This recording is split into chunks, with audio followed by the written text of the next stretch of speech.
جو قدسی حشر میں پوچھیں گے مجھ سے کس کا پیرو تھا، کہوں گا کر کے سے اونچا امام احمد رضا خاں کا بجے گا حشر تک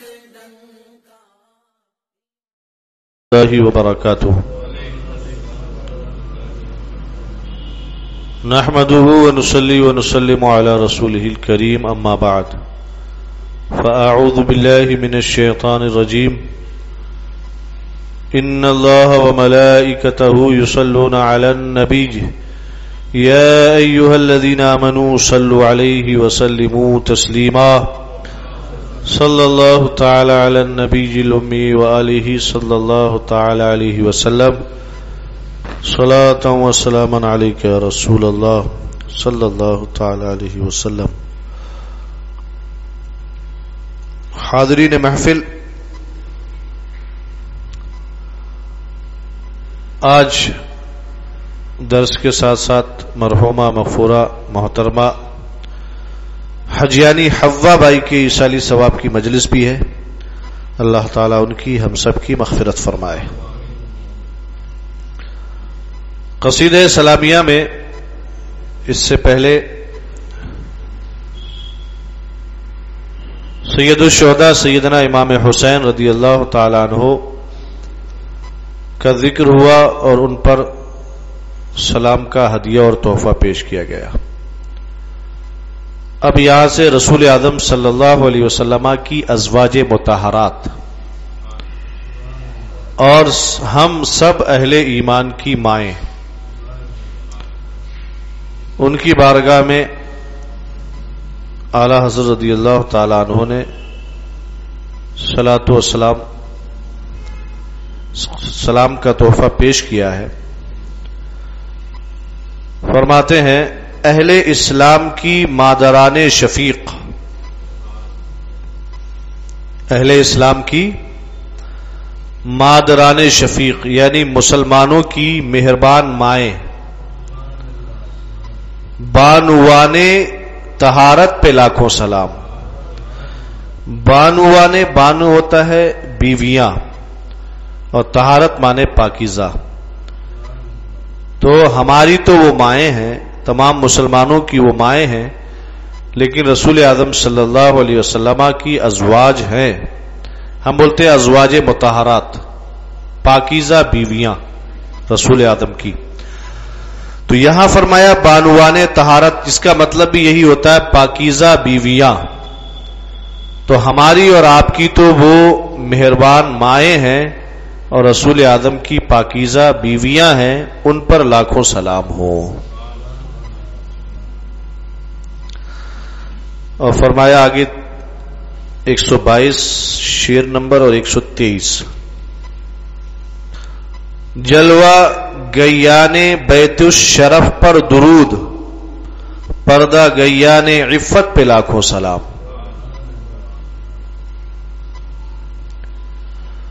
تو یہاں پر جلوہ گیان یعنی کہ تشریف فرما، اور بیت الشرف کا مطلب ہوتا ہے مقدس گھر، عزت والا گھر۔ تو رسول اعظم صلی اللہ علیہ وسلم جس چیز کو چھو لے وہ بھی مقدس ہو جاتی ہے، جس جگہ بیٹھ جائے وہ جگہ بھی مقدس۔ تو رسول اعظم جس گھر میں تشریف فرما ہو، رہتے ہوں، وہ گھر یقیناً مقدس گھر ہے، عزت والا گھر ہے، تو اسے اعلیٰ حضرت نے بیت الشرف فرمایا، عزت والا گھر۔ تو اس عزت والے گھر میں کون رہتی تھی؟ رسول اعظم صلی اللہ علیہ وسلم کی ازواج مطہرات۔ تو فرمایا عزت والے گھر میں تشریف فرما ہونے والی تمام ازواج پر درود نازل ہو، اور فرمایا پردگیان عفت پہ لاکھوں سلام، پردہ کرنے والیاں، پردہ گیا عفت، عفت اور عزت اور پاک دامنی کی حفاظت کرنے والی ازواج مطہرات پر لاکھوں سلام نازل ہو۔ تو ان دونوں شعر میں تمام ازواج مطہرات رسول اعظم کی تمام تر پاکیزہ بیویوں پر سلام پیش کیا ہے۔ میرے آقا صلی اللہ علیہ وسلم کی 11 ازواج مطہرات تھیں، جیسا کہ بہت معروف اور مشہور ہے۔ پہلی شادی جو آپ نے کی تھی وہ سیدہ خدیجہ رضی اللہ تعالی عنہا سے کی تھی۔ رسول اعظم کی عمر شریف 25 سال، جبکہ ان کی عمر شریف 40 سال کی تھی۔ پھر دوسرا نکاح حضرت سودا بنت زمعہ سے کیا تھا رسول اعظم صلی اللہ علیہ وسلم نے۔ یہ رسول اعظم صلی اللہ علیہ وسلم کی ہجرت سے کچھ دن قبل کی بات ہے، جبکہ حضرت خدیجہ کا انتقال ہو گیا تھا۔ جب تک خدیجہ بقید حیات رہی، رسول اعظم صلی اللہ علیہ وسلم نے دوسرا نکاح نہیں فرمایا، اور آپ کی جتنی اولاد ہیں انہی سے ہیں۔ البتہ ایک حضرت ماریہ قبطیہ تھی جو دراصل باندی تھی، ان سے ایک بیٹے ہوئے تھے، باقی سب حضرت خدیجہ سے ہوئی۔ تو سب سے پہلی بیوی رسول اعظم کی حضرت خدیجہ رضی اللہ تعالی عنہا، پھر آپ نے حضرت سودا بنت زمعہ سے نکاح فرمایا تھا۔ تو رسول اعظم صلی اللہ علیہ وسلم کی ٹوٹل کتنی 11 بیویاں تھیں۔ سیدہ زینب بنت خزیمہ، سیدہ حفصہ بنت عمر، سیدہ عائشہ بنت صدیق، سیدہ میمونہ بنت حارث، سیدہ ام سلمہ بنت امیہ، سیدہ ام حبیبہ ابو سفیان، اور سیدہ جویریہ بنت حارث، اور سیدہ صفیہ بنت حی، اور سیدہ زینب بنت جحش رضی اللہ تعالی عنہن، اور پھر تھی ایک حضرت ماریہ قبطیہ جو باندی تھی آپ کی۔ تو یہ 11 بیویاں رسول اعظم صلی اللہ علیہ وسلم کی تمام تر امت مسلمہ کی ماں ہے۔ اس کا ذکر خود قرآن پاک میں ہے۔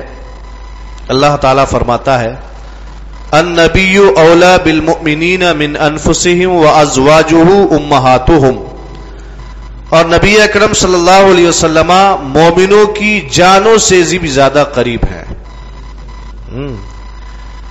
اور ایک ترجمہ یہ ہے کہ رسول اعظم صلی اللہ علیہ وسلم تمام مومنوں کی جانوں کے بھی زیادہ حقدار ہیں، یعنی انسان کی اپنی جان، اس پر اس کا اتنا حق نہیں جتنا رسول اعظم کا حق ہے۔ میری جان، آپ کی جان، اس پر ہمارا اپنا اتنا حق نہیں ہے جتنا حق میرے آقا صلی اللہ علیہ وسلم کا ہے۔ اور فرمایا وَأَزْوَاجُهُ أُمَّهَاتُهُمْ، اور آپ کی بیویاں مسلمانوں کی مائیں ہیں۔ سمجھے بات؟ تو آپ دیکھا جائے تو اعلی حضرت نے جو شعر میں ذکر کیا ہے اہل اسلام کی مادران شفیق، یعنی مسلمانوں کی مہربان مائیں، یہ دراصل قرآن پاک کی اسی ٹکڑے کا ٹرانسلیٹ ہے۔ کتنی اعلی حضرت کی جو شاعری ہے وہ کیا ہے؟ قرآن و حدیث سے اخذ کی ہوئی ہے، قرآن و حدیث سے لی ہوئی ہے۔ تو قرآن کہتا ہے ازواجہ امہاتہم، اور رسول اعظم صلی اللہ علیہ وسلم کی ازواج، بیویاں مومنین کی مائیں ہیں، یہ قرآن کہتا ہے۔ اور اعلی حضرت نے اسی کو فرمایا اہل اسلام، یعنی مسلمانوں کی مہربان مائیں۔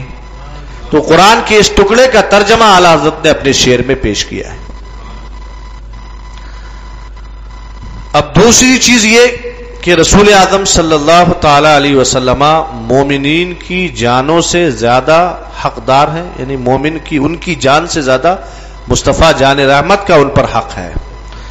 تو اس کے تعلق سے قرآن میں فرمایا گیا وَمَا كَانَ لِمُؤْمِنٍ وَلَا مُؤْمِنَةٍ إِذَا قَضَى اللَّهُ وَرَسُولُهُ أَمْرًا أَن يَكُونَ لَهُمُ الْخِيَرَةُ من امرهم ومن يعص الله ورسوله فقد ضل ضلالا مبینا۔ فرمایا جب اللہ اور اس کا رسول کسی بات کا فیصلہ کر دیں تو کسی مومن اور مومنہ کے لیے اس معاملے میں کوئی اختیار نہیں رہ جاتا یعنی اب اللہ اس کے حکم کو ماننا ضروری ہے، اللہ اور اس کے رسول کے فیصلے پر چلنا ضروری ہے، اور جو اللہ اور اس کے رسول کی نافرمانی کرے گا تو وہ کھلی ہوئی گمراہی میں گر پڑے گا۔ تو اب ہماری جانیں ہیں، لیکن ہماری جان پر فیصلہ کرنے کا حق مصطفیٰ جان رحمت کو ہے، یعنی ہمارا وجود ہے لیکن ہمارے وجود پر حکم چلانا یہ رسول اعظم صلی اللہ علیہ وسلم کی شان ہے۔ تو معلوم یہ ہوا کہ ہماری جان سے زیادہ ہمارے اوپر مصطفیٰ جان رحمت کا حق ہے۔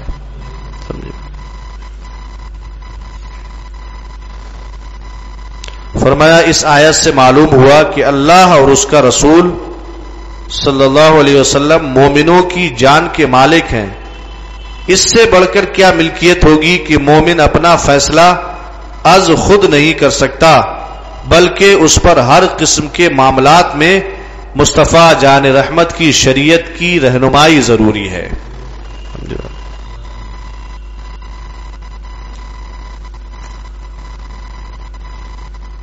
رسول اعظم صلی اللہ علیہ وسلم کی ازواج مطہرات بھی رسول اعظم صلی اللہ علیہ وسلم کی صحبت پا کر نہایت ہی مخلص، عابدہ، زاہدہ، باکردار، عفت مآب اور تمام تر دنیاوی لالچ اور حرص سے دور تھی۔ وہ جس طریقے سے میرے آقا صلی اللہ علیہ وسلم نے آخرت کو ترجیح دی، آخرت کو پسند کیا اور دنیا کی تمام تر خواہشات کو ترک کر دیا، اسی طریقے سے تمام ازواج مطہرات نے بھی رسول اعظم صلی اللہ علیہ وسلم کے مشن پر چلتے ہوئے دنیاوی تمام تر زیب و زینت، آرائش و زیبائش اور ہر قسم کے لالچ اور حرص سے اپنے آپ کو پاک و صاف کر لیا تھا۔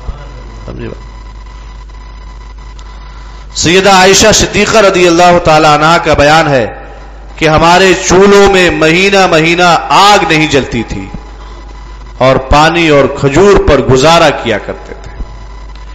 تو اب ظاہر سی بات ہے، ایک عورت ہونے کے ناطے اسے تو خرچہ چاہیے، کچھ بھی کرو آپ، مہینے کی 1 تاریخ سے 5 تاریخ تک ہاتھ میں پیسہ آنا چاہیے، گھر چلانا ہے، دیکھ بھال کرنی ہے۔ اب اگر ایک ٹائم کا کھانا نہ ملے تو عورتیں کسے کوستی ہیں؟ کس کو بولتی ہیں؟ شوہر کو بولتی ہیں۔ یا کسی بھی طریقے کی کوئی دقت ہوتی ہے کسے بولتی ہیں؟ شوہر کو بولتی ہیں۔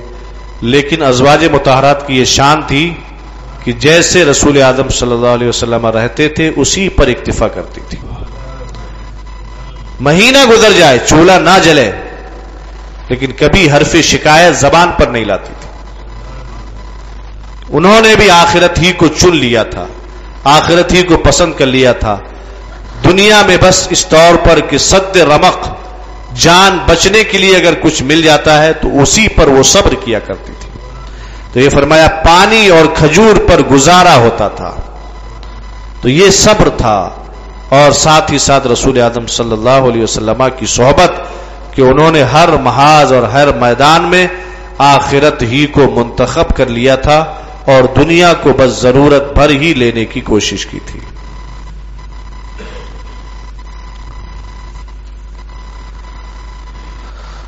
جب ازواج مطہرات نے اللہ و رسول سے محبت اور دنیا سے بے رغبتی اور نفرت کا اعلان اور اظہار کر دیا تو اللہ تعالی نے فرمایا یا نساء النبی لستن کاحد من النساء ان اتقیتن، کوئی اگر اللہ کے لیے، آخرت کے لیے، اس کی رضا کے لیے اگر اپنی دنیاوی خواہشات کو قربان کر دے، دنیاوی رغبتوں کو کیا قربان کر دے، تو اس کی یہ محنت بارگاہ الہی میں ضائع نہیں ہوتی ہے۔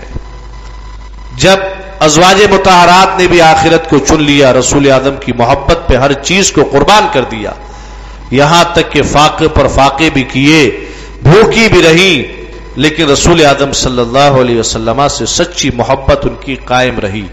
اس کا رزلٹ یہ نکلا کہ قرآن میں اللہ نے فرمایا یا نساء النبی لستن کاحد من النساء، اے نبی کی بیویوں تمہاری طرح کوئی عورت نہیں ہو سکتی، یا تمہاری طرح کوئی بھی عورت نہیں ہے۔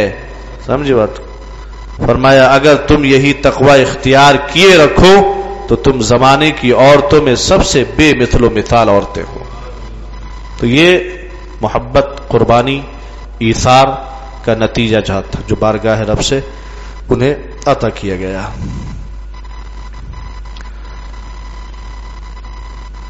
اعلی حضرت رضی اللہ تعالیٰ عنہ نے جلوہ گیانے بیت الشرف جو اس میں فرمایا شعر میں، تو جلوہ گیا یعنی وہ مقام آپ حجرہ کہہ سکتے ہیں، روم جس میں ازواج مطہرات تشریف فرما ہوتی تھی. تو وہ جلوہ گاہ، ان کی قیام گاہ، آرام گاہ، وہ کیا تھی؟ وہ بیت الشرف بن گئی تھی. بیت الشرف اس معنی کر کے کہ میرے آقا صلی اللہ علیہ وسلم کی آمد و رفت رہتی تھی، میرے آقا آتے جاتے تھے، تو وہ گھر مقدس گھر بن گیا، وہ مکان برکت والا مکان، عزت والا مکان بن گیا. اور اس کا ذکر بھی رسول اعظم صلی اللہ علیہ وسلم جن حجروں میں ازواج مطہرات رہتی تھی ان کا ذکر بھی قرآن پاک میں متعدد مقامات پر آیا ہے. فرمایا ان ازواج مطہرات کو ان گھروں اور حجروں میں رہنے کا شرف حاصل ہے جو اس کائنات میں سب سے بلند مقام تھا. رسول اعظم صلی اللہ علیہ وسلم کی تشریف آوری ہوتی تھی. فرمایا حجروں میں صبح شام رسول اعظم صلی اللہ علیہ وسلم کی آمد و رفت رہتی تھی اور انہیں دیدار کا شرف نصیب ہوتا. اللہ تعالیٰ نے قرآن مجید میں ان مبارک حجروں یا ان مبارک روموں کا، آسان کی روموں کا ذکر کیا اور اس سورت کا نام بھی سورہ حجرات رکھا. حجرت عربی کا لفظ ہے احمد بھائی، جس کا مطلب ہوتا ہے روم اور کمرہ، اور جب اس کا پلورل آتا ہے بہو بچن تو ہو جاتا ہے حجرات. اور سورہ حجرات قرآن پاک میں موجود ہے، غالباً 26ویں پارے میں ہے، 26ویں پارے میں. تو فرمایا ان الذين ينادونك من وراء الحجرات، من وراء الحجرات اکثرهم لا يعقلون، یقیناً جو لوگ حجروں کے باہر سے آپ کو پکارتے ہیں. تو رسول اعظم صلی اللہ علیہ وسلم قیام فرماتے تھے وہیں پہ، کبھی کسی زوجہ محترمہ کی یہاں، کبھی کسی زوجہ محترمہ کی یہاں آپ رہتے تھے. تو جب کوئی کام سے باہر سے آتا یا خاص طور پہ گاؤں وغیرہ کے علاقے کے آتے تو وہ باہر روم سے ہی پکارتے تھے رسول اعظم صلی اللہ علیہ وسلم کو. تو اس کا ذکر قرآن میں کیا ہے کہ یقیناً جو لوگ حجروں کے باہر سے یعنی کمروں کے باہر سے آپ کو پکارتے ہیں ان میں اکثر بے سمجھ ہیں. یعنی رسول اعظم صلی اللہ علیہ وسلم کو اس طرح پکارنا بے ادبی ہے. میرے آقا صلی اللہ علیہ وسلم جب آرام فرماتے ہوں تو اس وقت ڈسٹرب نہ کیا جائے، آرام میں خلل واقع نہ کیا جائے اور انہیں روموں کے باہر سے نہ پکارا جائے. قرآن یہ بتانا چاہ رہا ہے. تو اب ذکر کیا ان حجروں کا، جن حجروں میں، ان روموں کا جن روموں میں رسول اعظم صلی اللہ علیہ وسلم تشریف فرما ہوتے تھے. اور وہ روم کس کے ہوتے تھے؟ ازواج مطہرات کے ہوتے تھے، ہے نہیں؟ اس کا ذکر. اسی طریقے سے ایک مقام پر فرمایا یا ایھا الذین آمنوا لا تدخلوا بیوت النبی الا ان یؤذن لکم، اے ایمان والو رسول اعظم کے گھروں میں بغیر اجازت لیے داخل نہ ہوا کرو. مصطفیٰ جان رحمت کے گھر میں داخل ہونا ہے تو پہلے اجازت لو، اس کے بعد اگر اندر سے اجازت مل جاتی ہے تب جا کے اندر داخل ہو. تو یہ بیوت النبی جو تھے رسول اعظم کے گھر، وہ کس کے تھے؟ وہ ازواج مطہرات ہی کے دراصل گھر تھے. تو اس کو بیت الشرف اعلی حضرت نے فرمایا اور قرآن میں ان گھروں کا ذکر موجود ہے. اور فرمایا کہ پردگیان عفت، یعنی کہ عزت اور عفت کی حفاظت کرنے والی، پردے میں رہنے والی. تو ازواج مطہرات کیا تھی؟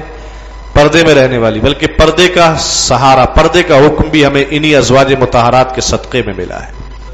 یعنی پہلے قرآن میں ذکر ہے یا ایھا النبی قل لازواجک وبناتک ونساء المؤمنین یدنین علیہن من جلابیبہن، اے نبی اپنی بیویوں، بیٹیوں اور تمام مومن عورتوں کو فرما دو کہ وہ اپنے اوپر اوڑھنیاں اوڑھا کریں، یعنی پردے کا اہتمام کیا کریں.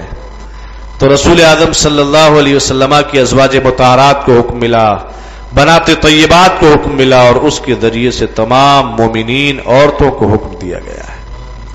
تو یہ ازواج مطہرات کا مختصر سا ذکر تھا جس میں تمام تر ازواج مطہرات کا ذکر ہے. اور اعلیٰ حضرت نے فرمایا کہ یہ سب کے سب مسلمانوں کی مائیں ہیں اور پاکیزہ بیویاں ہیں، ان پر ہماری طرف سے لاکھوں سلام نازل ہوں. اب اس کے بعد خاص طور پر سیدہ خدیجۃ الکبریٰ رضی اللہ تعالی عنہا پر کچھ اشعار ہیں، پھر اس کے بعد خاص طور پر سیدہ عائشہ صدیقہ پر کچھ اشعار ہیں، اور پھر سلسلہ صحابہ اکرام کی طرف چلے گا. یک کے بعد دیگر ہم آپ کی بارگاہ میں ادب و احترام کے ساتھ یہ سلسلہ پیش کرتے رہیں گے. السلام علیکم ورحمۃ اللہ وبرکاتہ.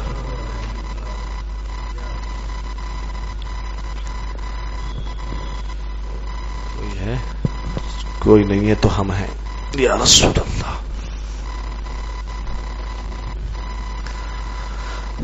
مصطفیٰ جان رحمت پہ لاکھوں سلام، شمع بزم